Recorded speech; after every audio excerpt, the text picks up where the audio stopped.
হ্যাঁ, তো প্রথমে হচ্ছে বলবে যে এক্সামিন দ্য সোয়েলিং। তো এটার জন্য আমি টোটাল প্রথমে 4টা পয়েন্ট মনে রাখবো। WIPE ওয়াইপ, আর সাথে কিউ।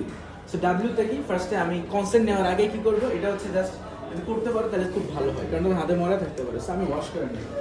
সো ডাব্লিউতে হচ্ছে ওয়াশ, ঠিক আছে, ডাব্লিউ ওয়াশ। তাহলে আইপি ইন্ট্রোডাকশন। আসসালামু আলাইকুম, আমি মেডিকেলের 5ম বর্ষের একজন ছাত্র, আপনাকে একটু দেখবো, পরীক্ষা করবো, কোনো সমস্যা হবে না, সমস্যা হলে আমাকে জানাবেন। ইন্ট্রোডাকশন দিলি, পারমিশন নিলি, এখন কি তখন জিজ্ঞেস করবে যে আচ্ছা বাবা আপনার কি সমস্যা নিয়ে আসছেন।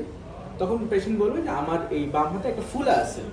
তখন তুই যদি ফিমেল পেশেন্ট হয়, আমি অ্যাজ এ মেল বলবো যে sir I want a female attendant and a screening for further exposure. আর যদি মেল হয় তাহলে জাস্ট বলবো আচ্ছা, তো কি বলবো যে আমি এক্সপোজ করবো কীভাবে, যে I want a screening for further exposure. আচ্ছা বললাম, দেন কোশ্চেন করবো। আমার ওয়াইফ শেষ, এখন কোশ্চেন করবো সোয়েলিং এর জন্য 4টা, সব সোয়েলিং এর জন্য 4টা। প্রথম কোশ্চেন করবো যে বাবা আপনার ফোলাটা কতদিন যাবত?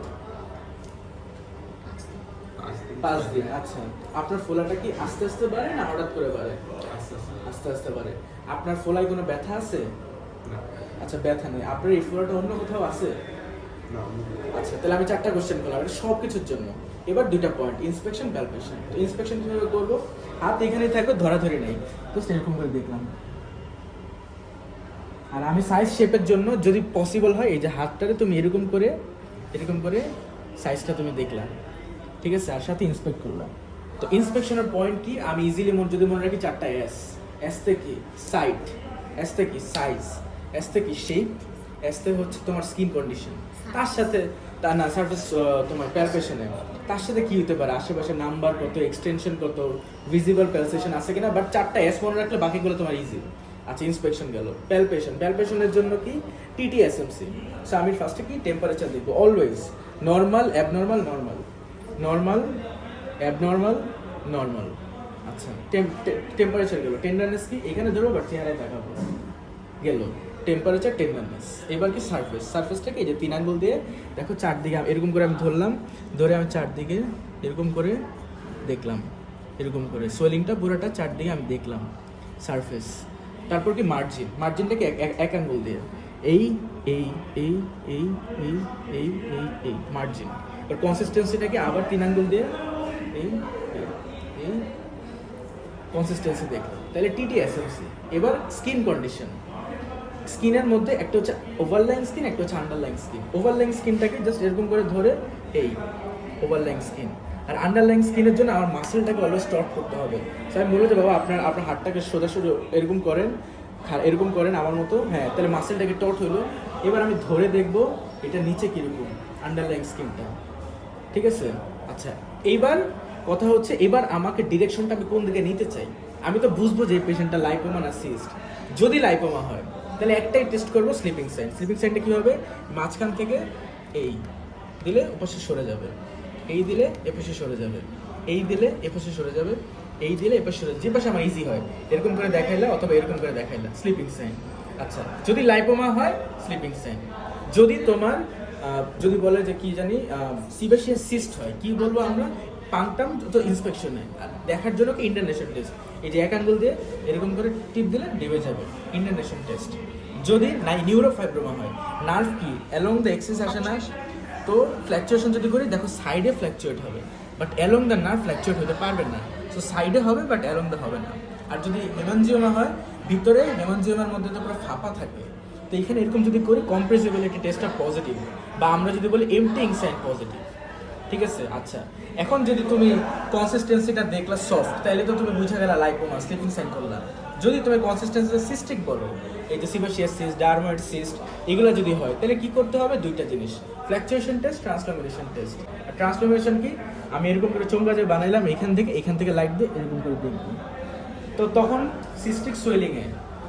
আচ্ছা, সো ফ্ল্যাকচুয়েশন টেস্টটা হচ্ছে 2 আঙ্গুল দিয়ে ধরবো, ধরে এরকম ধরে এই পাশে এই 2টা আঙ্গুলে ফিল করলাম, বা এটা ধরে এই ফিল করলাম, ঠিক আছে। সো ফ্ল্যাকচুয়েশন আর ট্রান্সফরমেশন। এখন বলবে যে তুমি প্রেজেন্ট করো, তখন তুই বলবে যে I have examine this patient on inspection, there is a swelling on left wrist, অথবা হচ্ছে left extensor surface of the wrist which is measuring about approximately 4 into 3 centimeter. Shape is rounded or globular.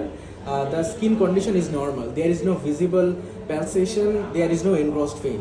On palpation, temperature is normal, it is non-tender, surface is কি বলে এটাকে smooth, অথবা তুই যেহেতু lipoma তাহলে সারফেসটা কি থাকে glandular, margin is well defined, lobulated, margin is well defined, consistency is soft.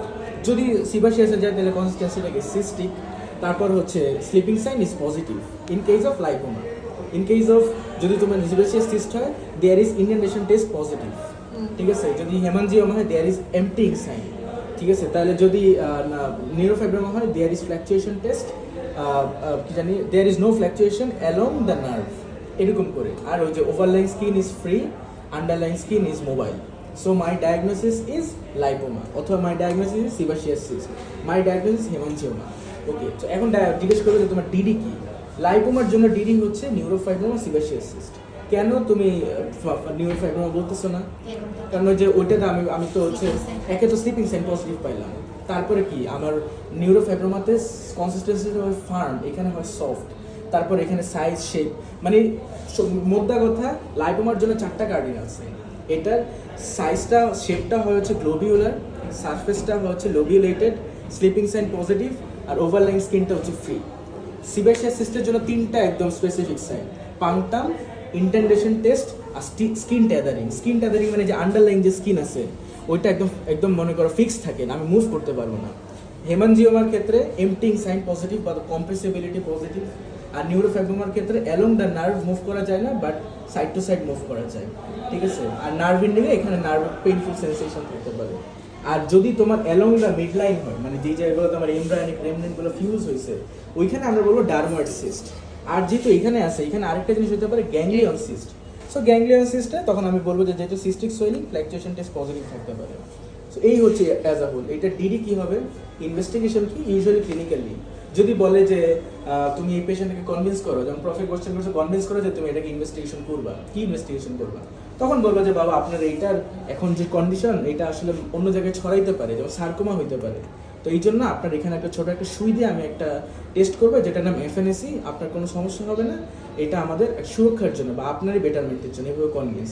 ট্রিটমেন্টটা কি, যদি অ্যাবসেস হয়, অ্যাবসেস তো ইনসিশন অ্যান্ড ড্রেনেজ, যদি সিস্ট হয় সবগুলাই হচ্ছে এক্সিশন করবো আমরা ইউজুয়ালি, একটা এক্সিশন করে পুরোটাকে বের করে নিয়ে আসবো with debridement of dead tissues.